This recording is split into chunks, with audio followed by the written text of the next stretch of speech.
What's going on, guys? We're back. Hang on. Yep, there it is. Alright. Tonight. Hold on, we gotta wait for the boys to roll in. Hang on.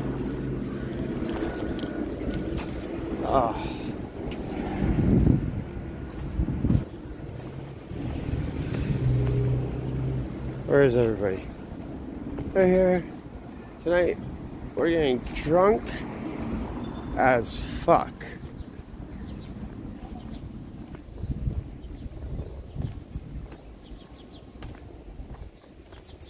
We are getting drunk as fuck tonight. Hey, what is that? What's that? What is that? That's my Supreme Grill. Alright, let's go.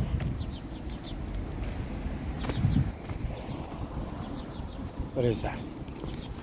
What is that? Is that for me? Don't tell me that's fucking for me. No fucking way. Dude, where'd this motherfucker go?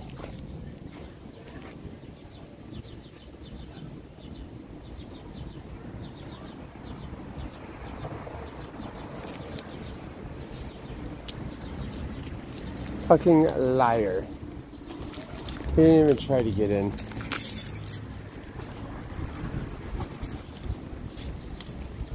How'd they get in last time? It's a fucking lie.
Hey! Hey! Hey, friend! Hey, friend! Hey, it's my friend. I'm drinking right now. I'm gonna take some melatonin. I'm going to bed. I'm taking this melatonin. I'm going to bed, guys. And in December of that year, a young woman New from towel. Australia flew into New York New towel and hype. stayed in an Airbnb with a group of her friends. I got dinner for me. Dinner for Nelly. They picked up a key from the local corner bodega without even needing identification. And Nelly gets a The snack. police report said this 29-year-old woman left Here, her no. friends at a midtown bar and returned to the Oh, Airbnb on her own. She thought that she was alone, but she wasn't.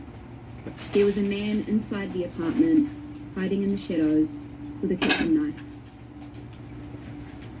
He grabbed her, dragged her into a room, and raped her. What? He later fled. About an hour after this attack, he came back, and police were in the apartment at the time. He did They what? opened his backpack and found 3 items of interest. The kitchen knife, one of the woman's earrings, What the fuck? and a set of keys to the Airbnb. Weird story. This case was a really complicated one for Airbnb, partly because it occurred in New York City, where they were fighting this really tough battle with city officials over regulations.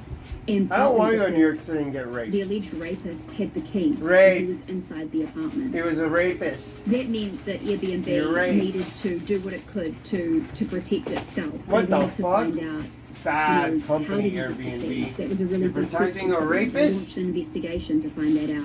But before Scumbag they did anything Airbnb? like that, before they thought to kind of protect their own reputation here, they really focused on doing what they could to help this young woman. Yeah, they They did. paid for her to move to a hotel. They paid for her mother to fly in from Australia.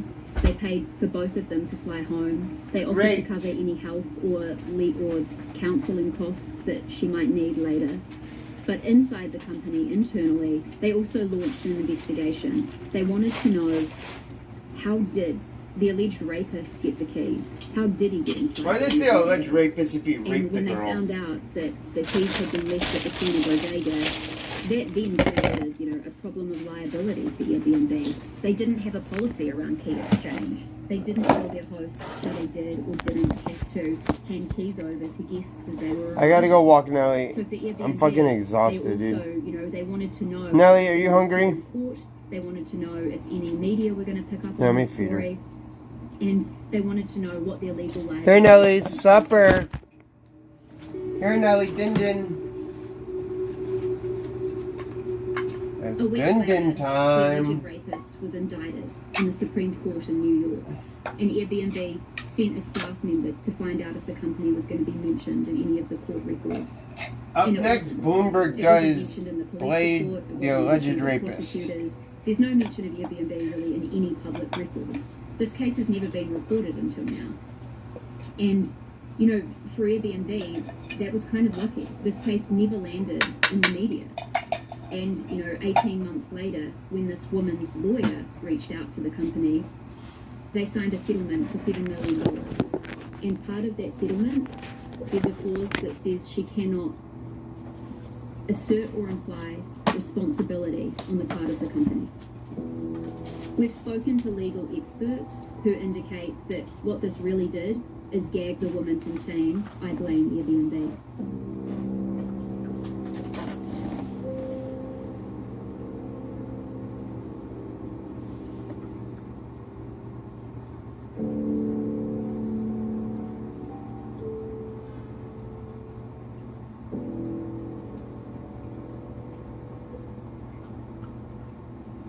Airbnb is one of the few companies in the world that has this online offline kind of hybrid situation where you have users who meet online and then actually meet in the offline world and stay under the same roof. And that means that the company, at the end of the day, really has to take more responsibility than other social media platforms might do. With Airbnb's terms of service, that really means that whenever there's a dispute between hosts and guests and the company, this is all handled behind closed doors in arbitration. Most of these cases don't even make it to the courtroom. And when they do, the company will settle them so it doesn't go on through the courts. And what that means is that there hasn't really been a legal precedent that's set to determine what Airbnb's liability is here. Is it really responsible for when things go wrong inside its listings? Alright, I'll see you guys later. Nice stream. I'm just fucking tired, dude. It was a long day.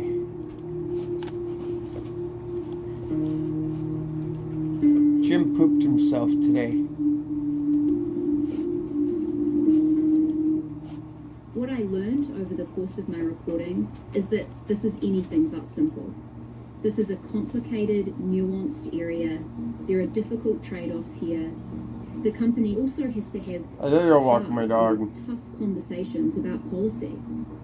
Airbnb's business model is based on strangers. Kinda wanna get drunk. We often hear from the founders So I and can go to executives sleep. themselves saying trust is their number one priority. I want to scream it at the top of my fucking lungs, dude. Talking about how And then get drunk. a website Or a both. platform that allows people to stay in each other's homes. What he built was a community that trusts one another.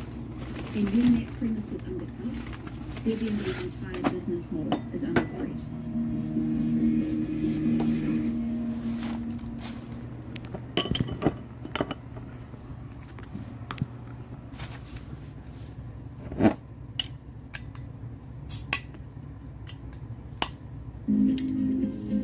Yeah, it's still good.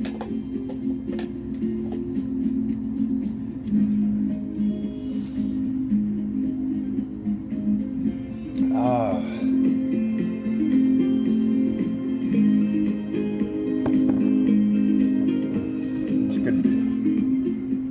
It's good beer. Now, did you eat dinner? Are you ready for your pee-pee, little girl? I'll give you a melatonin, Nelly, and then we snuggle and watch Bloomberg. Nelly, you're my N-word, Nelly. You're my little try hard.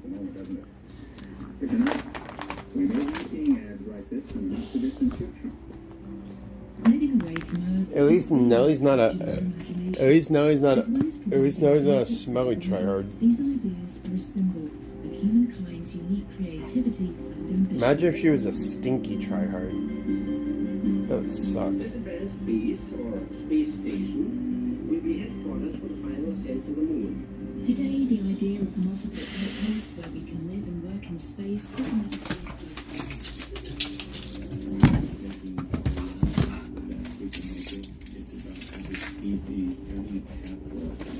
Come here now. What happened, baby? You okay? You okay? That's my baby. Hi, baby. You have a good day? I love you. The International Space Station.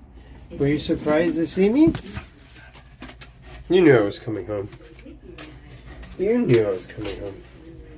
Alright, where's Dad? Where's Dad? Alright, let's go get drunk. I'm gonna take you guys to this new bar.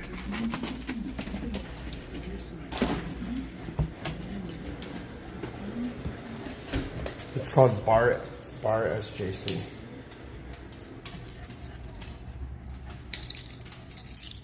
Wait, I gotta get a hat. Yeah, no, I need a hat. It's too bright.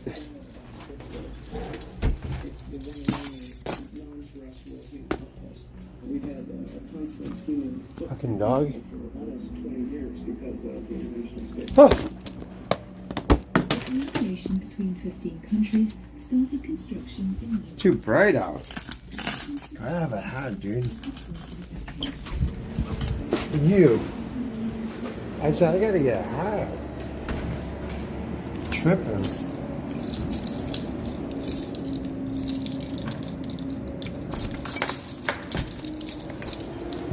Alright, ready now?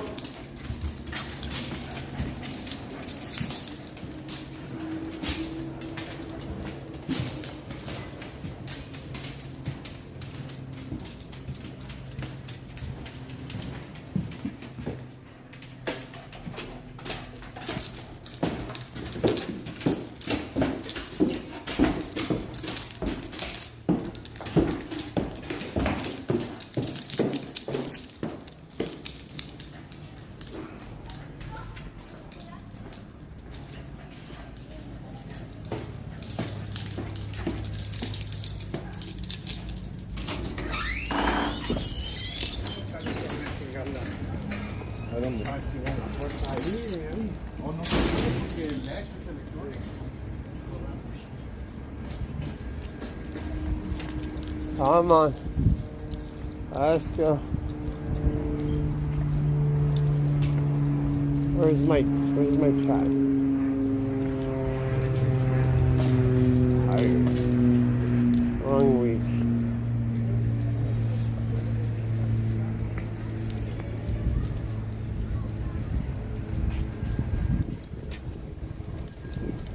Should we go to the liquor store?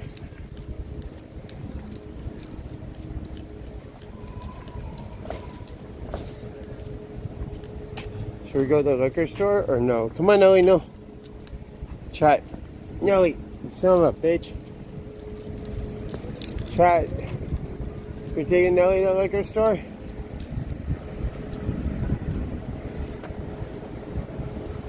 Am I gonna get white girl wasted?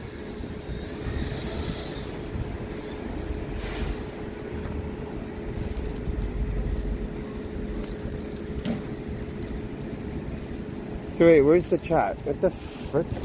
Alright, guess I'm gonna go chill on Kick. Because you guys suck.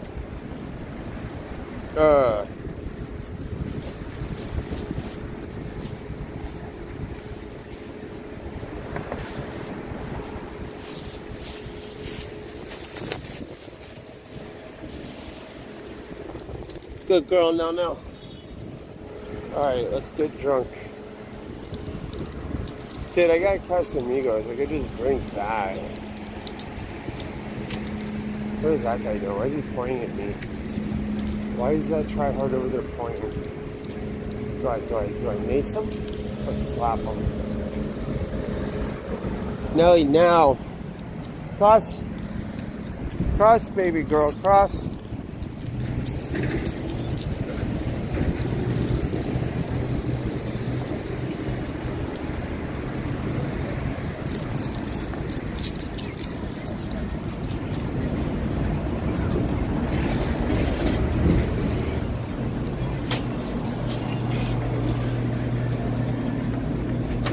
Ayo.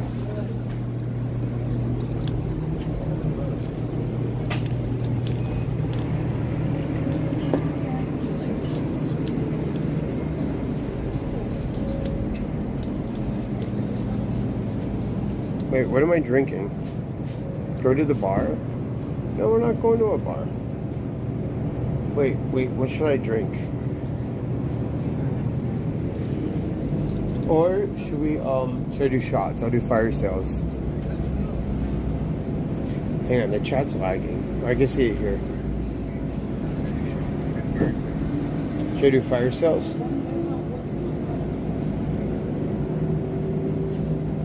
Come on. I don't got all day.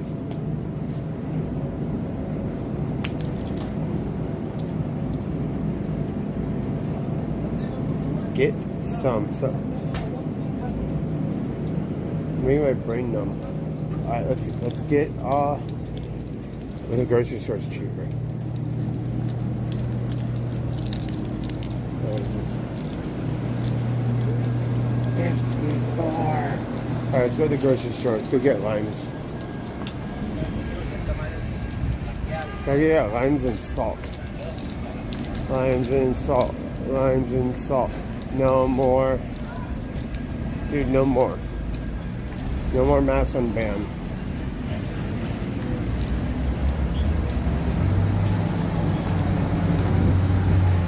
Who's gonna scream it?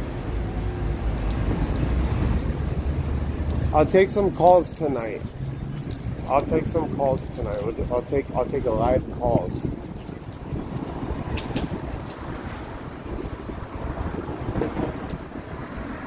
We're not going to the beach. We're going. I have some Casamigos. We're going to go get some lines for the tequila. Oh, snap! Gotta go get limes. Oh, he has a cart of food. All right, let's go. Nelly, you just say you're gonna shit really good.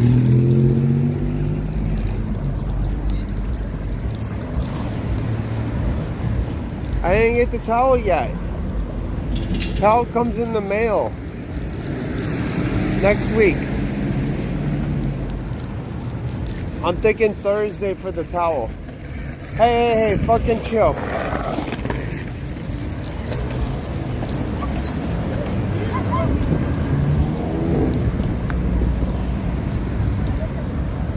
So we're at the beach right now. It's gonna take too long. By the time we get there, it'll be too dark. It'll be way too dark.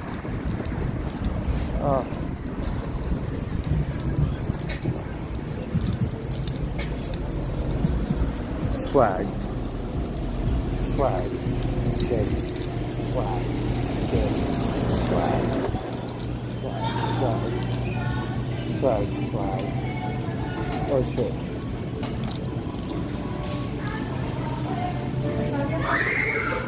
Holy crap. What is all that?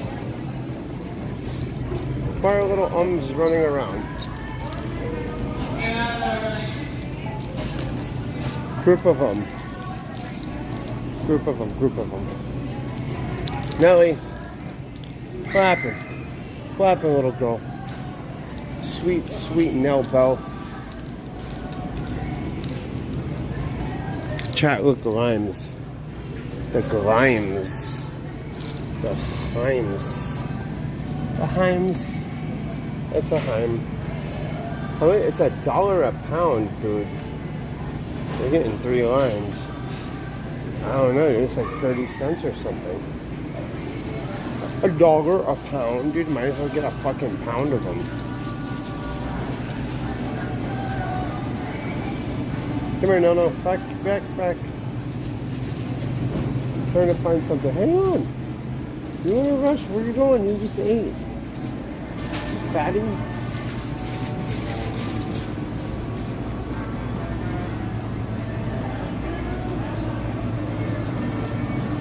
Jim wins.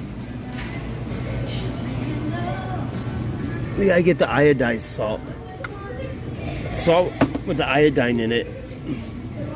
Iodized. It's better for you.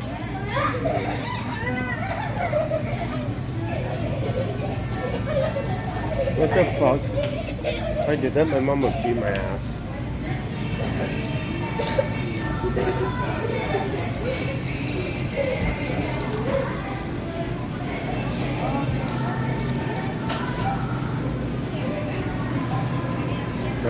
Wrestling in the middle of the grocery store, my mom would beat my ass.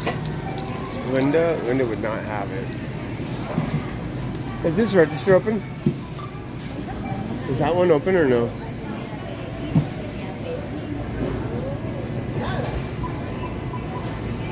Okay. Just like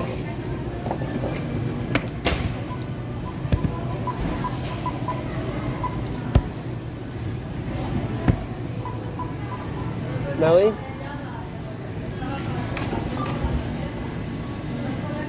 Come on.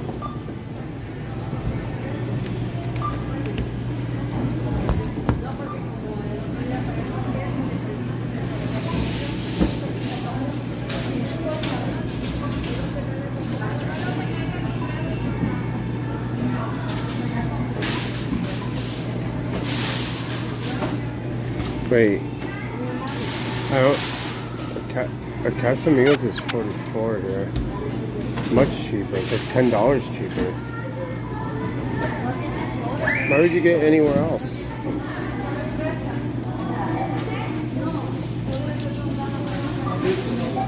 Hello. How are you? I'm very well. A bag, please. Oh, yes. Yes. How are you today? Busy? Yeah. Same. Yes, thank you very much. I appreciate you.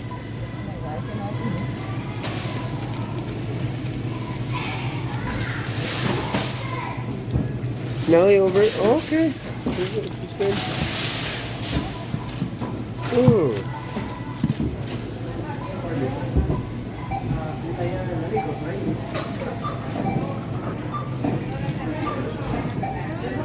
Thank you. Have a good evening. See you later. Let's go. Let's go.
on, no.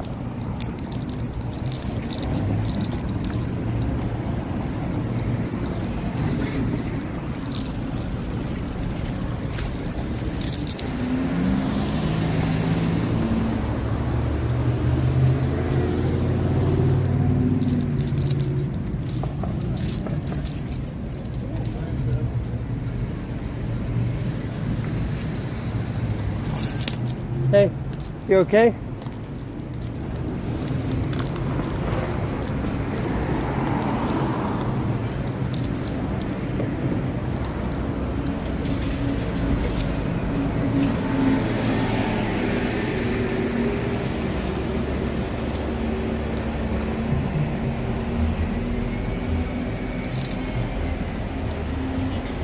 Oh, good girl, Nelly.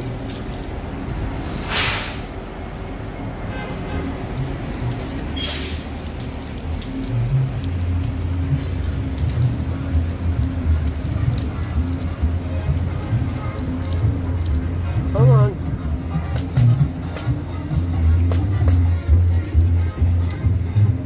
There's a whole party in that van.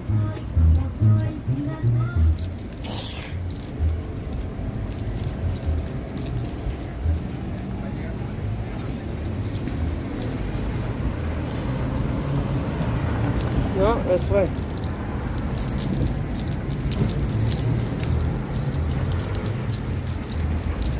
Hey, oh, watch, pay attention, pay attention, pay attention, pay attention. Come on. Nelly, you did a good job. Come here. Good job, Nelly. She knows she did a good job. I had to make sure she didn't get killed by the fucking truck that was backing up. And then the other one, very dangerous. Very dangerous.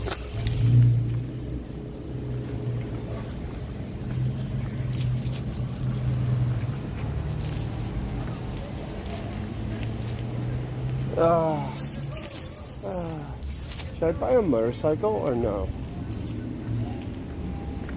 Would that be stupid to buy a motorcycle?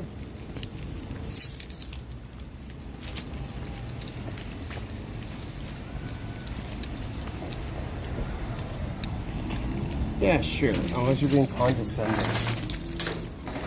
I don't know. Hello, how are you? Very well. Come on. What's up, Lorraine? What's up? She's sweet. Good girl now. Come on, Ray. Up. I'm coming. Yeah, I'm coming with you. Look at that. So funny.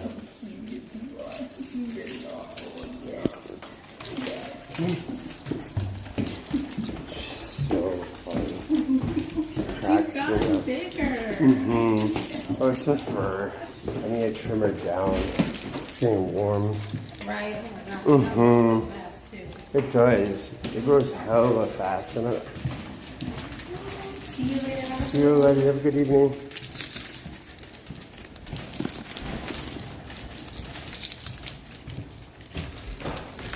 All right, sit. Good girl, Mama. Wait. Where's your hand, Chad? I gotta handle her. You. Okay, in. Keep going. All right, that's a good girl. A real estate agent staged the place for the open house every single weekend. If the right buyer walks through that door. 10 years ago, you could probably go look at a house and 2 to 3 weeks later and still have an opportunity to make a bid. The first time I received a lead through Instagram, my mind was blown. If you're seeing something in a neighborhood that is established, you have 2 to 3 days after the open house in this market to make an offer. Our world has shifted so much. Folks are getting comfortable doing business either through social media or 100% virtual. Social media, like everything else it touches, has turned the real estate business upside down.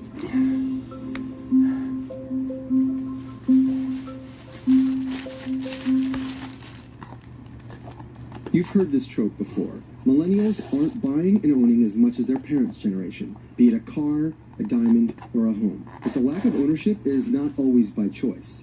In 2018, a survey found that 89% of millennial Americans want to buy a home. They just can't afford it. As of 2019, millennials of all stripes owned only 5% of U.S. housing, compared with 15% for Gen Xers. Very sad. Millennials haven't been able to make these big ticket purchases the same way as their predecessors did. Now, this is down to the financial crisis. We have rising student loan debt and a higher cost of living. I have no loan. Millennials are getting older. They're Cost of earning living more sucks. money and saving more. So now is about the time where a lot of them are going out and making those purchases. And now, having been stuck at home for over a year, the same generation that embraced Ubers and Airbnbs wants something to call their own. I got married and I have a child, so, looking for more space and thought about the conventional route of young and single and live in the city and then move out to the suburbs when you have a kid and a wife. I've seen a whole bunch of my friends just move on down to the West Palm Beach, Miami area, Austin, Texas. So they are certainly moving out of the city, but space was top of mind for them moving out. We lived in Williamsburg for about 16 plus years, and week 2 in the pandemic, we just realized we needed more. So we started looking for a house right away. We now live in Goshen, New York, which is about an hour and a half from New York City. Instagram accounts like Circa Houses and Cheap Old Houses offer a glimpse into the perfect suburban life, often at a price point not too dissimilar to what adults pay for rent in major cities. By the end of 2020, New Yorkers who didn't flee paid an average of $2,700 a month for an apartment, even as rent prices plummeted during the pandemic. Millennials make a large percentage of spending right now, and that makes them a valuable consumer for brands. That means they're being courted by everyone out there to spend with them. They grew up online. They're comfortable with pretty much anything that you can do there. And that's buying things, selling things, Craigslist, eBay, all that. Making a $100 purchase on Craigslist or a $1,000 purchase on eBay, it's not that much of a leap to go even further if you're buying a fancy piece of jewelry or a house for $1 million. The uptick in home demand fueled by the pandemic, combined with How do you go from $100 to $1 million? That's crazy. Extremely competitive. To me, over that's the last crazy. year. Delusional. So much so that some millennials look to social media to shop and actually buy their first house sight unseen. I saw sort of something on my Instagram feed and, clicked, and we ended up seeing this house. Houses weren't really being shown at that time because we were in full lockdown. We became really interested. One YouTube video, 20 Zillow photos, and that is it. The red-hot housing market spells opportunities for developers targeting this demographic, getting eyeballs strictly through social media. People are not looking in the back section of the Times anymore for real estate listings. Our demographic is between late 20s to mid 40s, and that demographic is spending a lot of time on social media, and they're doing a lot of shopping via Instagram and other social media platforms. This is Joshua Gelb and Pele Hamburger. During the pandemic, the two New York City-based developers started Neville House, a new construction project 2 hours north of the city. Unlike most traditional real estate listings, the pair bypassed the use of a broker and advertised their homes directly on Instagram. No fees, no commissions. You used to have to hire a broker, work with them, they would do showings on site. Now you basically put your renderings on Instagram, and within an hour you have 15, 20 replies saying, can I come see it directly with you, and let's see it tomorrow, and it's just completely changed the game. Most people have that image in their head of the quintessential upstate modern cabin set in the woods. We've definitely tried to tap into that and create something that's... No, I'm waking up at 5 o'clock in the morning. I'm going to sleep early tonight. You can be swiping through Instagram, and that can be your home too. There's been quite a proliferation of these direct-to-consumer brands. There's just tons of them out there. It's not that hard to start up a website that sells things and get things manufactured for that e-commerce platform. So like Allbirds with shoes, Casper I just want to with get drunk. mattresses, or Warby Parker with glasses. All of that means a lot more opportunity for brands in the online shopping space. So it's I wanna natural that real scream estate it. would want to get involved as well. I want to with get these drunk and big just ticket scream items. it at the top of my lungs. 10 years ago, You don't understand, the buddy. broker I would hate drive him. the search. Now, I had to deal with them I all think day that my today. clients text me listings. Fucking They hate have alerts. They find things quicker than we do sometimes because we're out and about. I'd say that the buyer is much more involved these days. Nothing wrong with hating Social them. selling is creating brand Perfectly new ways fine. to shop. So let's look at vintage clothing, for example. There are sellers on Instagram finding successful ways to sell one-of-a-kind items. It's that fleeting nature, the ephemeral nature of social media. You post the item online, and whoever's first gets that one-of-a-kind item. Now, real estate has similar scarcity to it. There's one place to buy. It's one home, one apartment, one thing. It's one of a kind. But the rise in social media real estate isn't just about the instant gratification. Researcher Andre Perry, who studies economic inclusion at the Brookings Institute, says social media has evolved from the days of online hangout spaces and mood boards to a powerful change agent. Social media is a primary source Social to get news media. and information, but it's not just about social media, it's about the movement that we're in. The racial justice uprising really gave people a sense of worth and empowerment, and so people not only are getting information about Social what media, my protects poop hole. people in the long run from economic shocks, things like wealth. In his research, Andre found that not only are more millennials buying homes during the pandemic, the rate of home ownership among black millennials are at historic highs. The fastest way to accumulate wealth in this country traditionally has been through home ownership. Millennials in particular are saying, hey, I want protection. I want to live longer. I want my education to go further. Let me acquire wealth, and the fastest way to do that is through home ownership. When the pandemic hit, many of the amenities or comforts that came along with those living conditions were gone. Folks couldn't go to bars and fancy shops. And so you saw, instead of people going out and buying I gotta get out of here, dude. they saved their money and bought property and outside And the coal of the burners, city. and it's just like, it's People are awful, moving dude. to Too the many coal suburbs, burners to here. rural areas, places where home I prices don't have a are a little bit chance. cheaper. Many home buyers are looking for houses outside the major metropolitan areas. Additionally, many home buyers are looking for direct outdoor access and added space as the uncertainty about the virus persists. Millennials are also looking to influencers not just for the latest trends and TikTok dances, but to partake in Way important too many fucking conversations, coal burners. be it about politics or We hate personal the coal finance burner. or anything in between. Real estate ownership. Coal Let's burners start are traitor. small. Let's don't be scared to start small. Instead of renting a big house in the hills in California like most artists do, buy you one that's on the flat. I meet folks like Brandon Rule and Charlemagne the God. You have residential real estate and you have commercial real estate. They're talking about buying homes. When I was coming up, really home buying was a mysterious, shrouded process that only a few people could teach me. Now I can easily log on to Clubhouse or Instagram and find literally lessons on how to purchase a home, but done with savvy and finesse. Today we're going to make a greenhouse. I am DIYing the entire closet.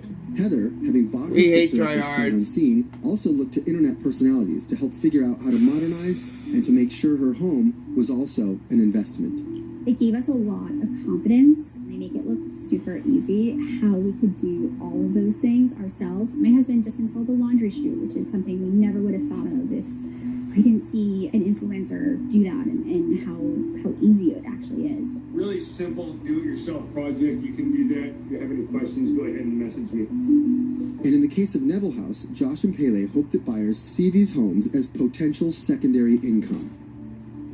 And these young families look at these products and look at our homes and say, here's a turnkey Airbnb. This can serve our family, but this can also be the perfect rental. We've tried to strike a balance in the design of the home for, working well as a family home that's going to be lived in and also working as an investment. A lot of this just points to how millennials can utilize and leverage social media to their benefit. But it also speaks to, again, this moment that folks want freedom. So millennials are really stepping up to this real estate game and taking ownership and building wealth. course, not everything is as it seems online. While social media can be a useful tool for learning, there's catfish. What the fuck are you saying, nigga? Tell you about the home buying experience, or living in the suburbs for that matter. We knew going into it, budgeting for a lot of renovations, we kind of thought if we buy it at $450,000, we could put $200,000-300,000 into the house and really make it ours and our own. We can't wait to replace in this kitchen and update our built-in deep fryer, which was not in the listing photos. We kind of got into the house and we realized that budget was completely unrealistic. We have a lot of people who see our design on Instagram. They say, I love it. Can you come build this on my property? And then they'll send us the lot, which they bought sight unseen during COVID. And because of site conditions or zoning, it's virtually unbuildable. I think we all know that what you see on Instagram and what you see in real life are two very different things. So while we can definitely, as brokers, create these fantastic narratives, the one recommendation that I would give is do your homework. Don't believe everything you say. That's not to say that, there's dishonesty or anything where people are trying to manipulate you, but not everything you see is accurate. This shift towards social media house hunting may also help to bring equilibrium to a market that has historically disadvantaged. I refunded, but she's expecting me to drive 10 miles in traffic to pick up her mustard for a sandwich. Yeah, bro. Those I would never do. Those I don't do. They deemed us too like risky. Those, you gotta figure that out for yourself. With technology, there's ways to get around that. And they try and blame it on you. Black people get educated on racism and discrimination in lending. We're going to figure out ways to get around that racism. Why'd you have to go and kick his ball and chain? Ain't that your name? 'Cause you a player hater, and that's a shame. And chicks like you ain't worth too much. So shut up, girl, and make my lunch. Yeah!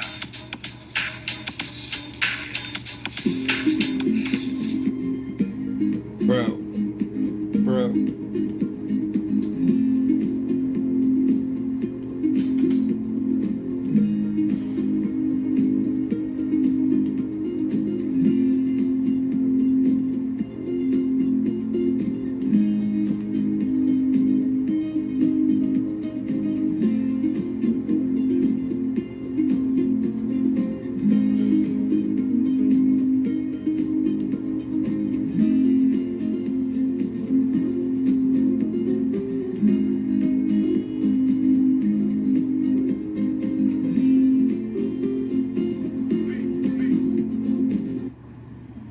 When I was 24 years old, I saw the UFC on a pay-per-view on TV, and I was so overwhelmed by the athleticism, the skill.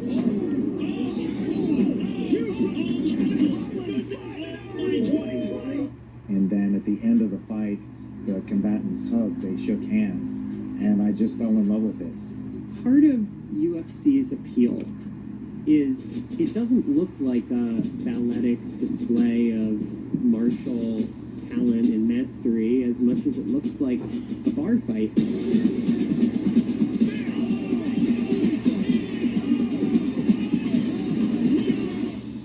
We choose to do this because we love the sport, but it is a business. And if you do not treat it like a business, I guarantee you that the promoter is. And you will be left broken at the end of your career.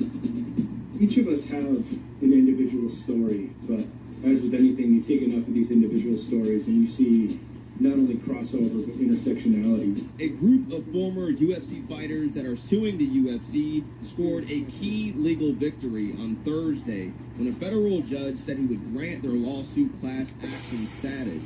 There have been fights in every major U.S. sport about workers' power in the labor market. I don't think there's a guy in the sport, from the guy who just got his first fight all the way up to the Conor McGregors, that is pleased with the way the UFC treats fighters. The way we've been strong-armed, the way we've been coerced. Fights over unionization in some sports, fights over free agency in baseball, and in boxing, the Muhammad Ali Act, which restricts the kinds of contract terms that can be imposed on boxers. The fighters who brought this lawsuit see it as the continuation of a tradition in sports, of athletes fighting to have agency and power in the terms of their work and who they do it for.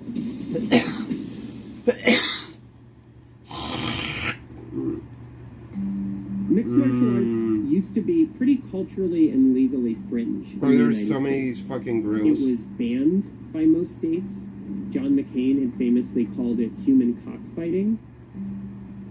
There are some rules in the UFC, but to a large extent, all sorts of body parts and tactics and attacks are on the table, and people get seriously injured at times. My nose has been broken multiple times.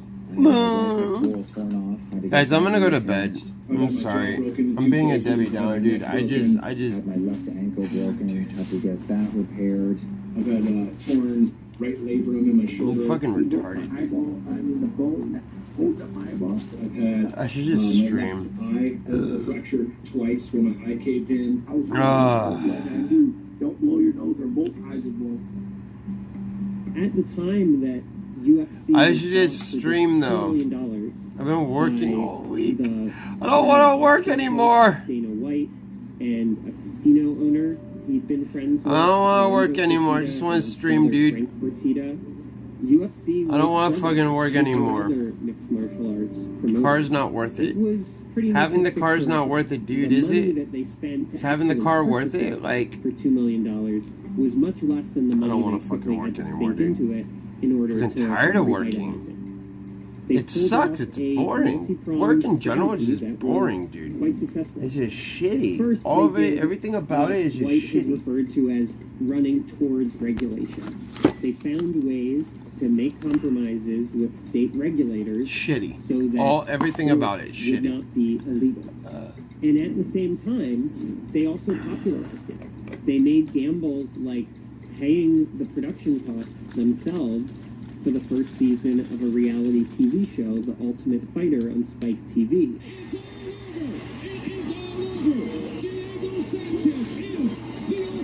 The Ultimate Fighter. UFC under Dana White had a gift for weaving compelling personal narratives and rivalry. People throwing shoes, a guy coming to the octagon with Who Let the Dogs Out playing while he was dragging another guy on a leash.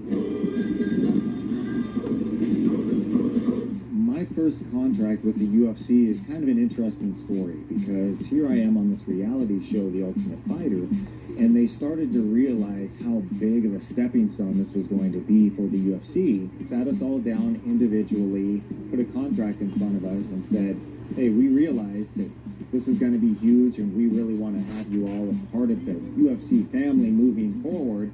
So we want to go ahead and get this out of the way, just sign this simple contract and we'll be able to move forward as one unit. But as I'm looking at this thick contract and wondering what I should do, Dana White looks at me and says, don't worry, this thing takes off, we'll take care of you. The fighters would say, at the heart of UFC's power is the contracts that it signs with fighters.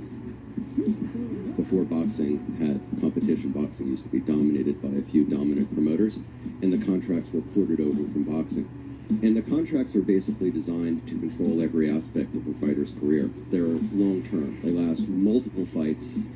Fighters under these contracts. What are we doing now? We're going to bed? Bound to fight be fucking boring. only for UFC for a period of time. I don't want to be boring. And UFC can extend that time if a fighter declines a match. I bet it's 5 a.m., dude. Please give me a break. They control who the fighter fights. Dude, what do I do? They control when the fighter fights. I have 12 hours. Have I'm a fucking number of tired, dude. What different do I do? clauses that make What it do I very do? What do I do? difficult What do I do? for a fighter to Do we go ever out? break free from the UFC if that fighter ever did want to become a free agent. Contracts are so one-sided, there really is no negotiation room for any of the things, especially as you're coming up and as their stranglehold on the sport of MMA got so much stronger. Part of what's at the heart of this lawsuit is the ways that UFC successfully took other competitors off the board. The UFC had such a stranglehold toehold on mixed martial arts, and as they were buying up so much of the competition, shutting them all down, they really became the only option for anybody that wanted to do it professionally.